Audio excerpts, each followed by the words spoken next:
नमस्कार, मी डॉक्टर मेघा वैद्य चव्हाण.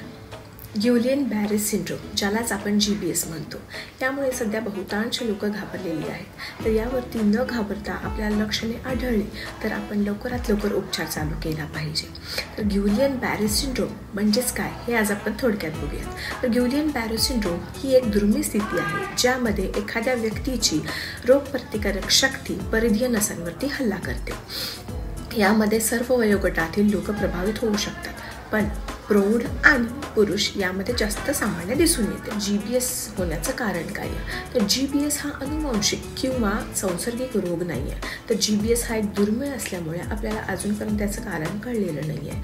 परंतु काही प्रकरणांमध्ये व्हायरस किंवा बॅक्टेरियाच्या संसर्गाचे अनुसरण केले जाते.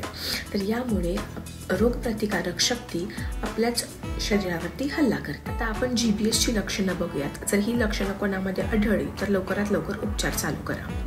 तर GBS हे पेरिफेरल नर्व्सवरती अफेक्ट करतं. त्यामुळे ते आपले muscle movements, pain signals, temperature, touch sensations control करतात. त्यामुळे या फंक्शनशी रिलेटेड आपल्याला सिम्पटम्स दिसायला लागतात. म्हणजेच मसल वीकनेस, म्हणजेच हातापायात मुंग्या येतात आणि ते परत आर्म्स आणि फेसवरती हळूहळू स्प्रेड व्हायला लागतात. परत चेहऱ्याचे, डोळ्याचे मसल्स वीक होतात. परत लेफ्ट राईट दोन्ही बॉडीज आपल्याला पॅरालिसिस दिसून येतं. परत चेस्टचे मसल्स जे आहेत ते वीक होतात, त्यामुळे आपल्याला श्वास घ्यायला त्रास होतो. परत फेसचे मसल्स वीक होतात, त्यामुळे आपल्याला बोलायला आणि काही खायचं असेल तर तेव्हा पण त्रास होतो.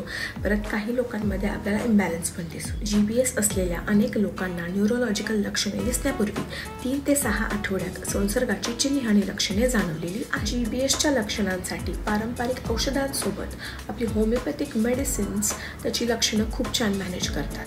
तर होमिओपॅथिक मेडिसिन्स आपली इम्युन सिस्टीम रिस्टोर करायला मदत करते. परत मसल वीकनेस जे झालेलं आहे ते पण आपल्याला इम्प्रूव्ह करायला मदत करते. होमिओपॅथिक मेडिसिन्सने आपण GBSची सगळी लक्षणे सक्सेसफुली ट्रीट करू शकतो. तर GBSसाठी होमिओपॅथिक मेडिसिन्सची मदत नक्की घ्या आणि खाली दिलेल्या नंबरवरती कॉन्टॅक्ट करा. थँक्यू.